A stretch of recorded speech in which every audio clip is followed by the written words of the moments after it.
And we all win when we bring in 1320 Kings insider James Ham, kind enough to join us again on a game day. I know how busy you are. Well, if the show was Saturday, we would be having a lot of fun right now.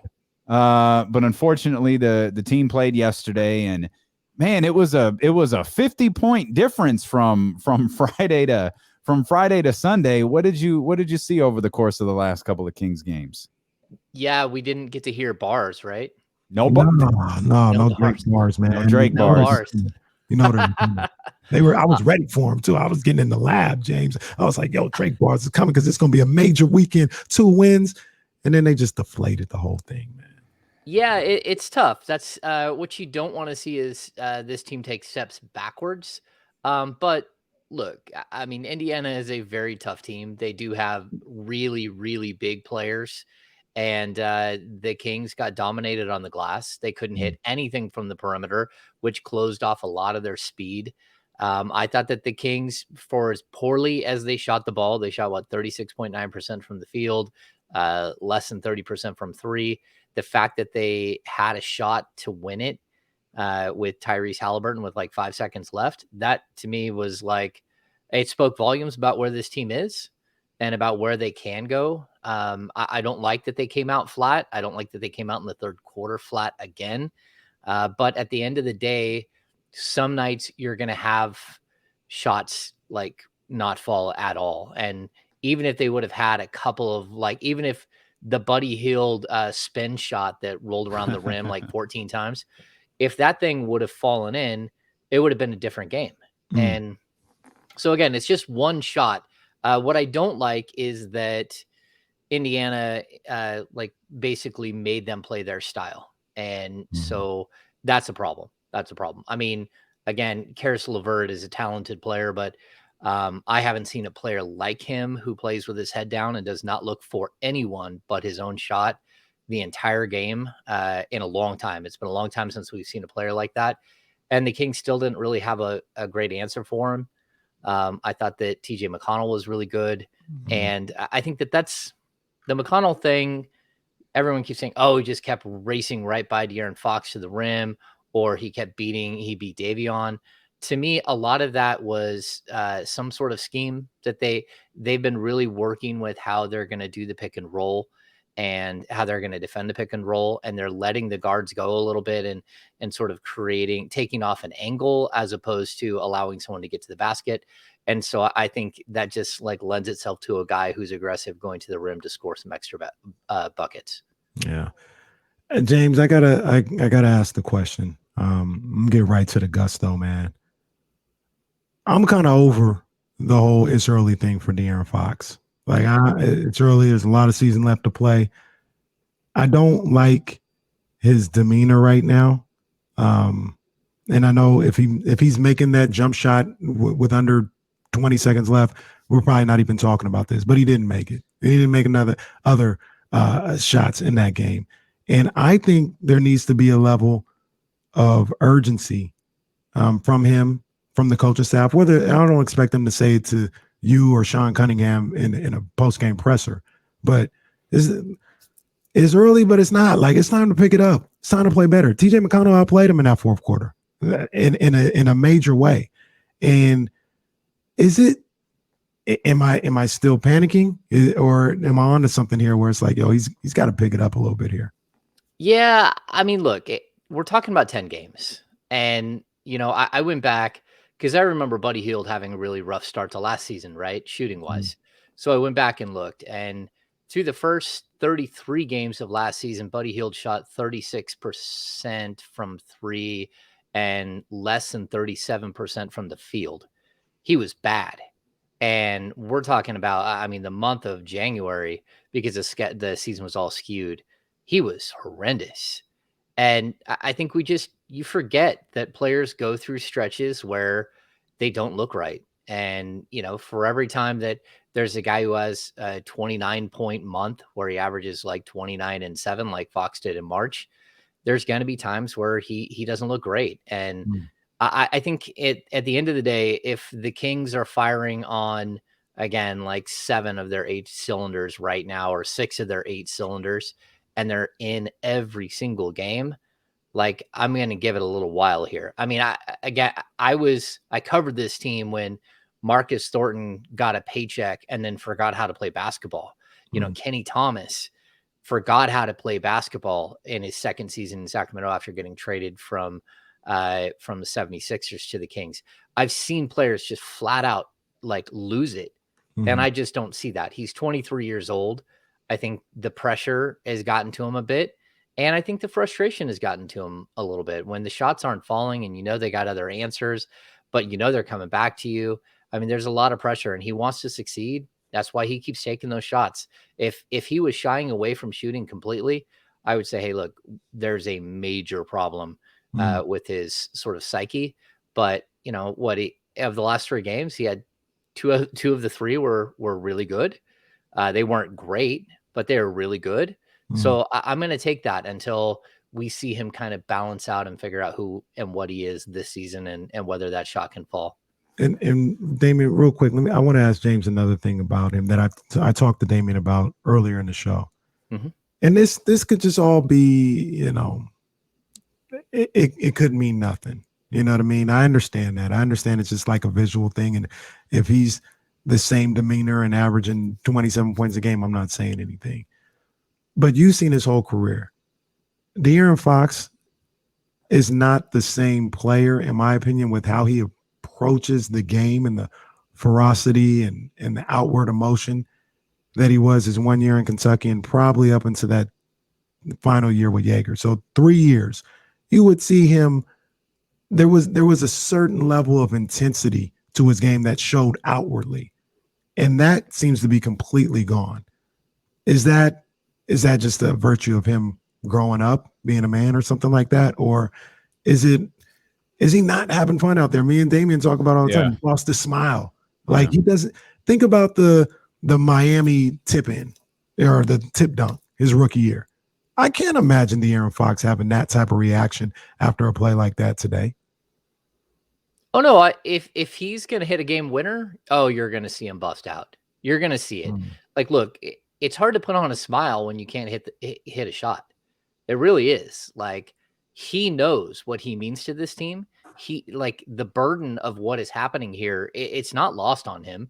The fact that this team very well could be like 7-3 or 8-2 if he just had normal games.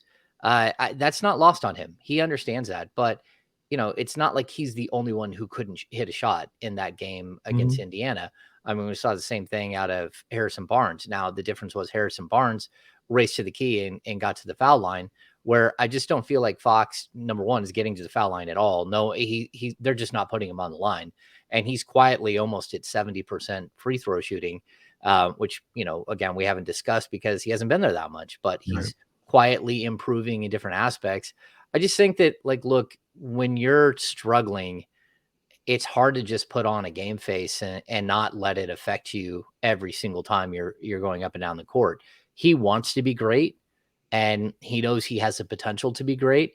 And it's really frustrating when you're not great. And so until he has that bust out performance where it's like, that's him, then I think we're going to see it. He's wearing it. I mean, that's what I see.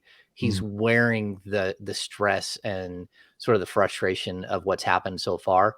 And it only takes one game. That's what I would just keep saying. It's only going to take one game for him to bust out of this thing and look like De'Aaron Fox.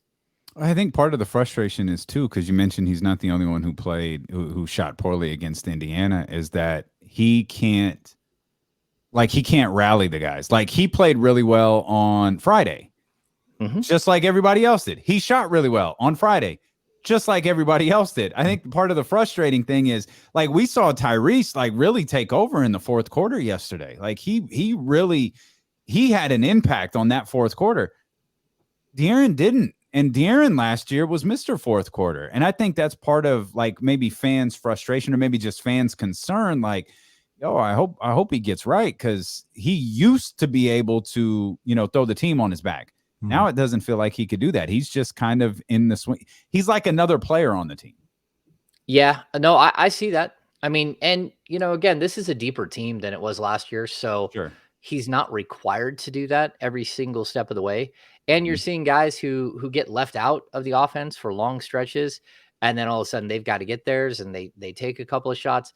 Like, look, I just don't think, again, this thing has had enough time in the pot to simmer to where everyone knows what their exact role is. And I'm not saying that like they know what they should be doing out there, but like a coaching staff, like they lay out a game plan. That doesn't mean that they distribute shots in that game plan. And so when you have one guy who gets hot or one guy who ends up taking a bunch of shots, and then all of a sudden there are fewer shots for other people, it's not always that easy to get in a rhythm. And I know Fox shot 18, 19, 20 times in the game the other night, but that's what you want from him. He needs to be taking those shots. He just needs to figure out ways to catch fire, especially, again, you mentioned the jump shot. He also had a bunny in the lane. He got blocked on a shot that I think he didn't even expect to get blocked on. If that shot goes in, you're just waiting for that moment where the momentum carries him through and get one or two shots. And we're not talking about his poor, sort of demeanor and showing. We're talking about probably another win. And we're talking about a guy who, scored 21, 22 points. I've got more about De'Aaron I want to talk to you about, and we want to dive into the incredible play of Buddy Hield. 1320 Kings insider James Ham is hanging out with us. We'll be back with more. We're talking Kings basketball here on Sacramento's #1 sports station, ESPN 1320. All right, I need 1 second, guys. I'll be right back. Talk amongst James are talking about Jordans. That's funny. I'm all blocked. I just got out of the shower. I look all red and angry. Sorry, folks on the Twitch. You're good to go. James, what do you think about the this is just a minor pet peeve of mine. I didn't like the 3:00 start yesterday. Especially during the NFL season. No, I hate it because I like watching the NFL. Wow. For sure. And I think competing is a bad idea. And so I know I read a tweet by Devin Blankenship, and Devin used to be one of the media directors for the Kings. And he said the 3:00 start was something that started during the Maloof era and that he fought against vehemently. He said that basically it was to get families to the game on one day where you knew you could get the kids to the game and home and bed at a reasonable hour. And so they were hoping that it would play into more of like a family type thing. But I think they only have 2 6:00 starts the entire season on a Sunday, which are 2 Golden State Warriors games. I like the 3:00 start because then I actually have the evening. Right. You got and on top of that, they serve breakfast for lunch normally on these days, which is one of my favorite things. I can eat breakfast at 5 p.m. I breakfast. I'm the same exact way. So yesterday we had eggs and we have like country potatoes and we had a ton of bacon. To me, those are good days to show up. But again, I would prefer not to have to leave my house at 11 and 11:30 in the morning to go to a game. So it's kind of funky. And again, I would point out too that you're trying to get fans and kids in the building. It's so incredibly difficult to get kids in the building right now because of the COVID protocols. I mean, 2-year-olds and up have to wear masks. 2-year-olds and up have to have either a negative test or a vaccine card. And the negative test have to be like within the last 48 hours or something like 72. that? Yeah, 72. Yeah. So I thought about it with like trying to take my son, and it's like, it's just that, like, you have to pre-plan so far in advance to get your test. Make sure it coincides with it. It's not even worth it at some point. You know what I mean? So I think that's where we're at with a lot of fans. That's why we're not seeing like huge crowds, just because number one, fans that do come, you're caught in this really weird thing. You can get, I kind of wish that they would just make it mandated vaccine. So everyone has a vaccine, right? Because what we're seeing is that once people get inside the building, no one is enforcing the mask mandate. So you have a lot of people who are like, okay, I'm a little anxious about the crowds, right? So they show up and they're like, okay, this is not good. I'm in a building where someone's breathing on my neck. I got someone right next to me that I don't know. So you're in the situation that realistically you don't want to be in if you're worried about if you're worried about COVID. Mhm. And the fact is, you don't know that people around you are vaccinated. Right. And so I could see a lot of people having that specific issue. And then you have a lot of people who are just like, hey, this isn't like, I don't believe in it, or I'm not getting my kid vaccinated. And so you have that crowd. So I think we are so divided as a nation and as a community that you're seeing it kind of play out in the way the crowds are, because I think there is a lot of excitement about this team, and a lot of people would like to come out and like kind of live a little. Mhm. But at the same time, man, how many people touch that handrail that you're walking down? Right. You go get like something like a soda, or you go get a hot dog, and are you going to touch a ketchup dispenser at this point? I don't even know if they have them, but I think the Mhm. answer is no, you're not Yeah. going to, right? So I think that there's enough concern about stuff like that it is scaring a certain amount of people away. And I don't know what the answer is, but Yeah. Here we're we going go, to see that. guys. Yeah.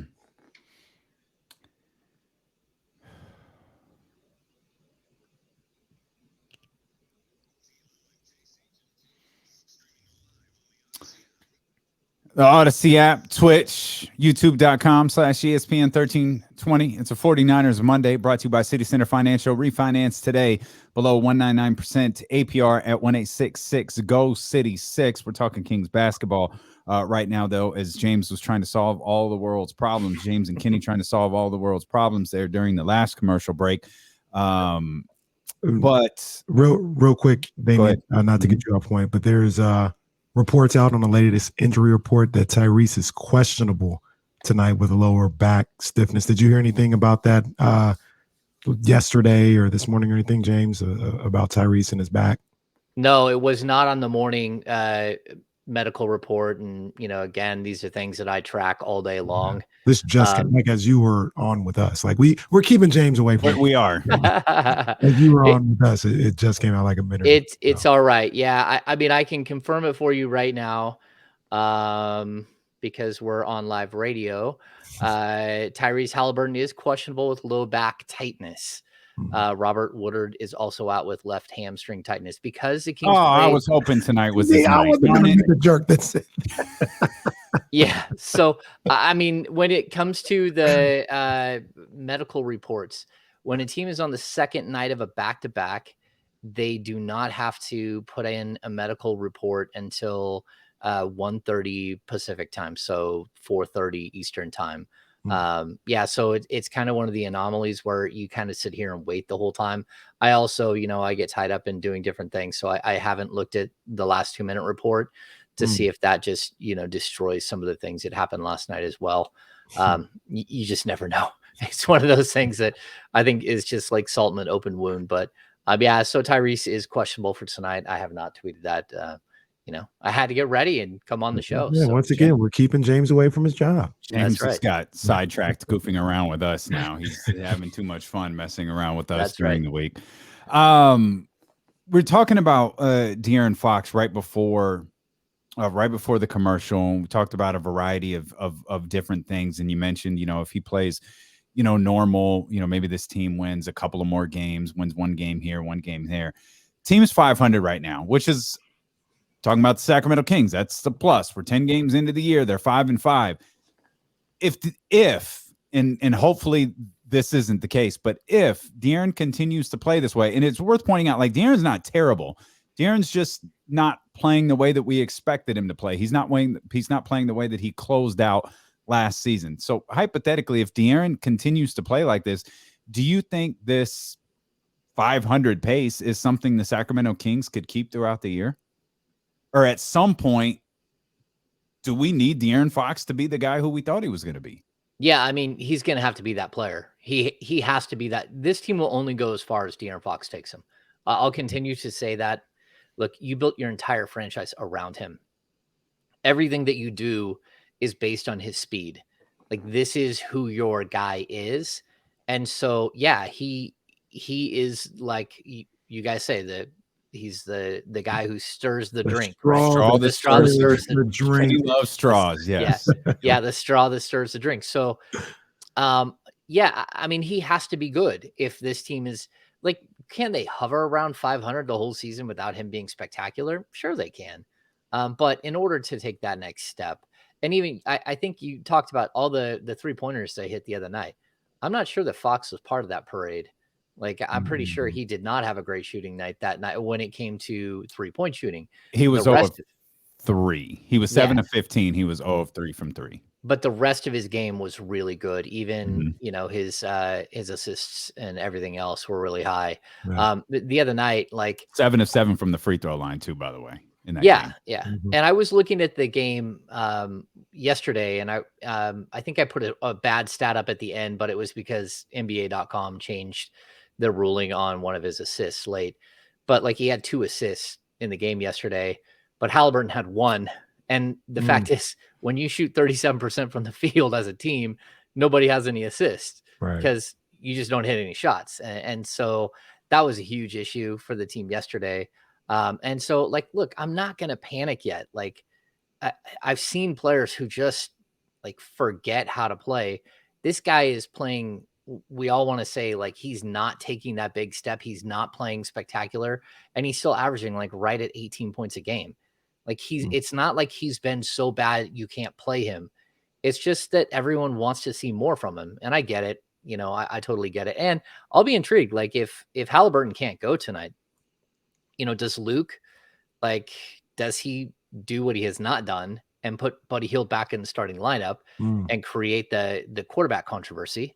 Or does he stay with what he's done in the past and use Terrence Davis and maybe try to get Terrence Davis going? And I would assume that that's probably what he would do. And then that way you still have your true rotation with Buddy as your bomber off the bench. I just think that, like, again, this team has plenty of room to grow. I mean, this team is playing at 5-5, and Fox hasn't played well, but also Terrence Davis has been completely MIA. You know, there's plenty of room for improvement from Davion Mitchell, who's had, you know, really solid scoring games and then non-existent scoring games. He's had some assist games. We're waiting for everything to meld, and we got to see it in one game, and they thumped a team by 30, which was, I mean, how do you score 140 on a game like that? Like, not only did they score 140 points that night, their pace actually decreased from its previous, just because that's how hot they were. They scored 140 and their pace went actually dropped. So yeah, I mean, we're seeing flashes of what can be from this team. Yeah. I look at this team. I'm not afraid to say this, James. I'm not afraid to say it. Not afraid to put my name out there and say it with my chest. I think if De'Aaron Fox plays where we think he could play, he doesn't have to be super spectacular. I look at the landscape of the West. I look at the landscape of what's going on right now. I'm going to jump out there. Forget play-in. I think this could be a top 6 team, because I look at this roster and they're just, this is the way I describe them, James. They're just really solid. And I know it's the NBA, it's basketball. You're going to lose by 20. You're going to lose by 25 or whatever the case may be. It's going to happen. I'm not saying it never will. But after 10 games, this team is tough, both physically and mentally. They're always there. Like, you can't, Utah tried to get rid of them a couple times. Phoenix couldn't get rid of them a couple times. They're just tough enough and solid enough where you can't necessarily get rid of them. They're always going to be around. And because of that, I think if De'Aaron played like he plays right now, they could be around 500. If he played better, that's what I'm talking about. We're talking about possibly playing 7, 6 seed, something like that. Am I getting caught up in the moment here, James, or how do you see if De'Aaron plays to his capabilities? Is this like a legit playoff team? Well, I mean, first and foremost, I'm going to say it because I beat everyone up on this all the time. 10 games is like way too small sample size to really know, right? It is. It's just such a small sample size. I like the 10-game mark, but the things I like about it are very, very specific. They have not been blown out once, and they haven't lost by more than, you know, like 8 points or 7 points. And they've played, you know, Utah twice. They've played Portland. They've played Phoenix. They've played some really, you know, I don't think New Orleans is that good. They played them twice. But Charlotte is a good team, and they thumped Charlotte. They have not been blown out once. And so sort of the intestinal fortitude of this team to me is pretty impressive. I think the fact that they're gutsy, that they're able to stay in games when it's all mucked up and they're not controlling almost anything. I think we've only seen one game this season where they controlled everything from start to finish, and that is the Charlotte game. Outside of that, we've seen really tough, hard-fought games that come down to fourth quarter execution. Their star fourth quarter guy is having an off start to the season, and so they're struggling. So I definitely think that they can be a 6 seed. I like their roster better than a lot of rosters. If you just like circle Paul George on the Clippers and say, okay, outside of Paul George, I like the roster better. If you look at Dallas and you look at Luka, like after that, I like the Kings roster better. And so there are a lot of teams that I kind of feel that way, that like they have a good squad and where they are finding success, and at least sticking around in games. Look at a team like Minnesota, who has two top number 1 overall picks and the number 2 overall pick in Russell. And they're all over the board. They're losing, they're winning. They got top tier talent, guys who are either all-star level players or could be, and they can't get it straight, where this team is kind of plugging along, waiting for De'Aaron Fox to just like shoot out of a cannon. And once that happens, I think they're going to be really dangerous. And again, we saw flashes of that against Charlotte.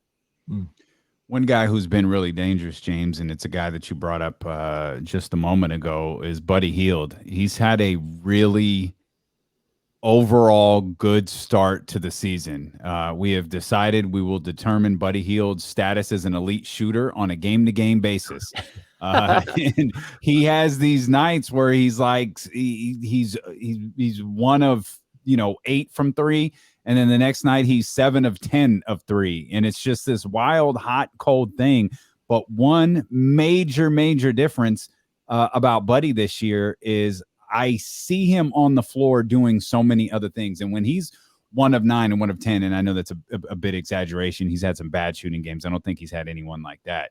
But this year, there were times you talk about hunting for that 3, hunting for that shot. We'd see him a million times doing it, and he wouldn't be doing anything else.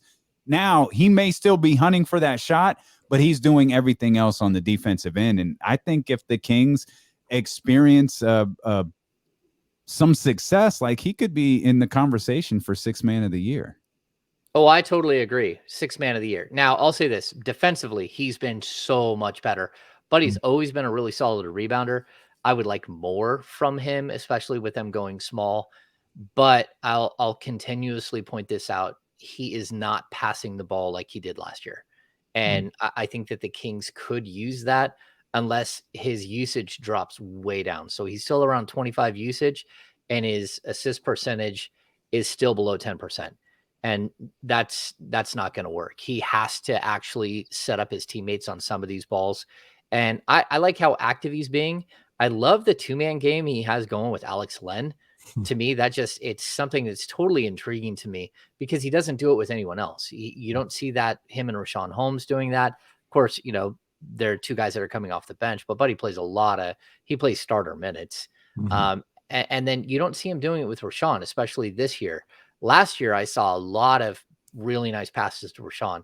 I think that's another guy that's kind of, gone under the radar and had a great season so far.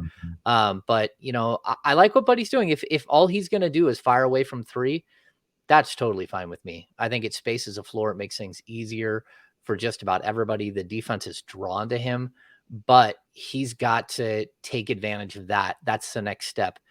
The defense is drawn to you. How many of your teammates are open? Or if you can make one pass, could it lead to a pass for a wide open dunk? Because the defenses are completely gravitating towards him at this point. And I would like to see him figure out a way to make his teammates better, which I just don't think he does yet. Yeah.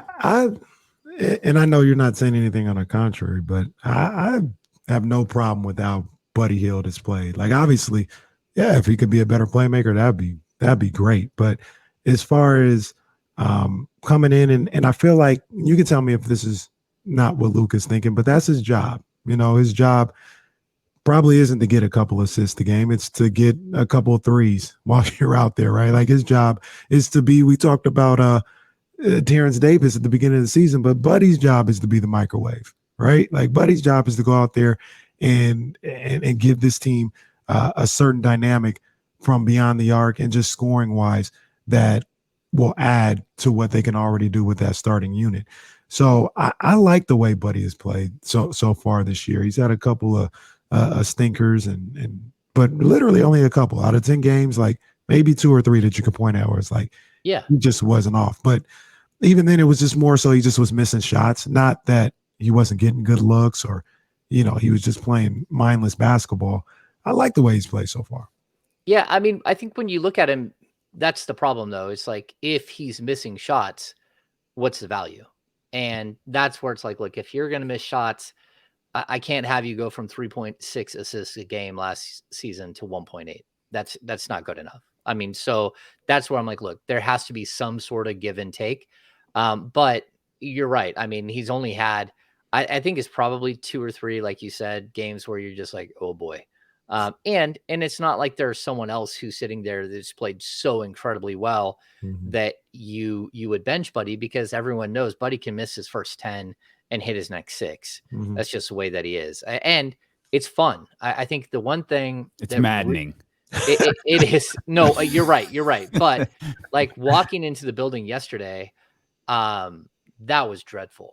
Like the Kings missed like their first 2 shots, and that place you could hear like sneakers squeaking and the ball bouncing. You could have heard a pin drop. It was so quiet. There was no way to feed off of anything. And sometimes you need that. And you're a professional team, but when you play an entire season with nobody in the gym and then you get a home game and you've already won 2 on the homestand and you get a home game and you're hoping for a big crowd and that's what happens. You show up and the place is like you're visiting a mortuary for the first, 15 minutes of the game. There's no one in the seats. Finally, when they do sit down, it's just not noisy at all. So like, look, sometimes you need that pick me up, and that just wasn't there. And so Buddy has an ability to pull that out of the fans. So when you have games like that, where you feel it, or you feel the whole place is quiet and the rhythm isn't there and nothing's really feels right and is working, I would put Buddy in almost instantaneous and say, all right, dude, go fire it up. Go get whoever's here, get him going, because it was pretty dreadful early in the game on Sunday. 1320 Kings insider James Ham with us. James, you said you evaluate in 10 game stretches. So I guess we're going to start the clock at 0 here today with the game against Phoenix, and we'll evaluate the next 10. But the first 10 overall, are you pleased with what you've seen? Like where's the biggest room for improvement? Like, what do you think here? 10 games in the books. Yeah, I love where they're at. I mean, I honestly think they left 2 or 3 wins on the table. And that's okay, because, this isn't a team that walks into the season that you're expecting them to win 50. And so you're just kind of clicking off the wins that they should have. Their schedule was extremely difficult to start the season.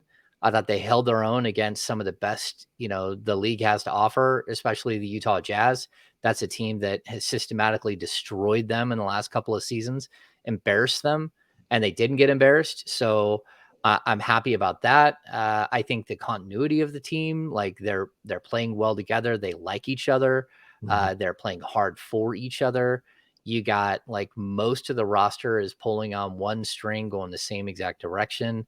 I think that they've put the noise. Like I know people keep asking. Even Luke was asked in pregame about Marvin, or maybe it was in postgame, about Marvin getting some minutes because the rebounding numbers were bad, and Luke said, well, we just out-rebounded Charlotte, and they've out-rebounded quite a few teams, actually. They have some games that is really bad and other games where it's like, hey, they win the rebounding battle. But they out-rebounded Charlotte because they didn't miss. Yeah. You shoot 55%, you're not going to leave your opponent with a chance to get many rebounds. Well, and that's a good point, too. And when you shoot 37%, there's a lot of defensive rebounds just sitting there waiting. So the reason why the Kings got beat on the glass so handily is number one. Indiana has two incredible monsters in the post, but also that the Kings missed all those shots. I mean, that, the Kings didn't get a lot of second chance points, but for as many like frustrating offensive rebounds and stuff like that Indiana got, the second chance points battle was almost like square.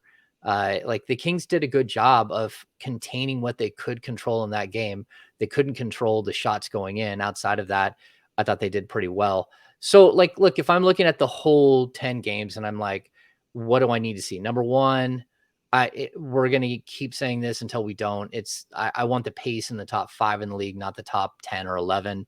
They had a couple of games that hurt their pace, especially Indiana as a team that just really came in and mucked it up. Well, if you're a really good team, you need to put your stamp on the game. And I'll say this, the Kings were frustrated by this during the game, and I watched it happen multiple times. There was one official that would not let them push the pace.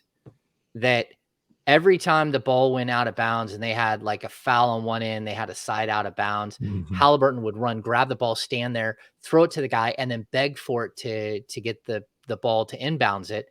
And the guy wouldn't do it. He just kept strolling over and messing and letting Indiana set up their defense again and again and again. I thought that was really a strange thing that I was watching, where they didn't even try to speed up the game. The officials didn't. It's almost like they were in the same slow down mode that Indiana was. And so you're going to have like weird oddities to the game like that. But I think this team is onto something. I do. I think that when they hit their shots, they're one of the most exciting offensive teams in the league. When they're not hitting their shots, they're finding ways to grind. And I think that the strength of this team, the confidence of this team is just different than anything I've seen in a long time. It's been mentioned a couple of different times about the possibility of Luke Walton kind of wearing these guys out, staying with the 8-9 man rotation.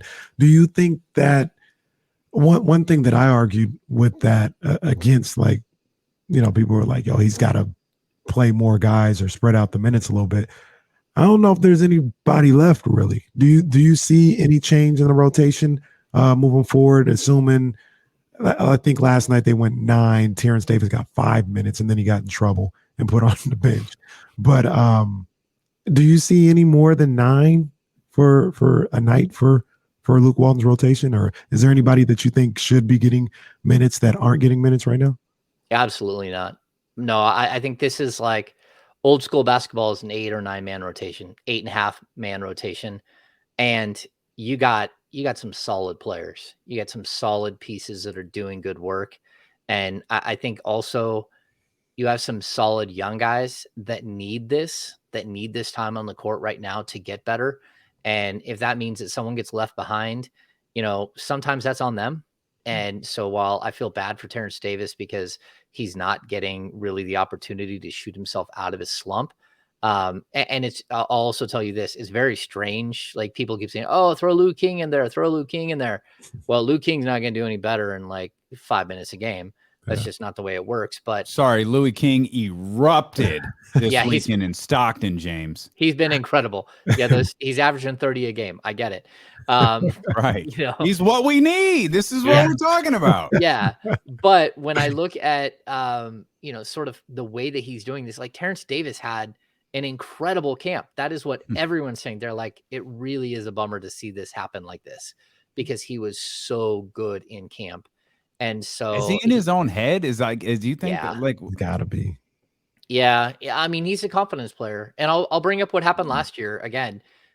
He had a couple of ragtag games to start. He got an opportunity to play substantial minutes one night and he went off. He went off like crazy, right?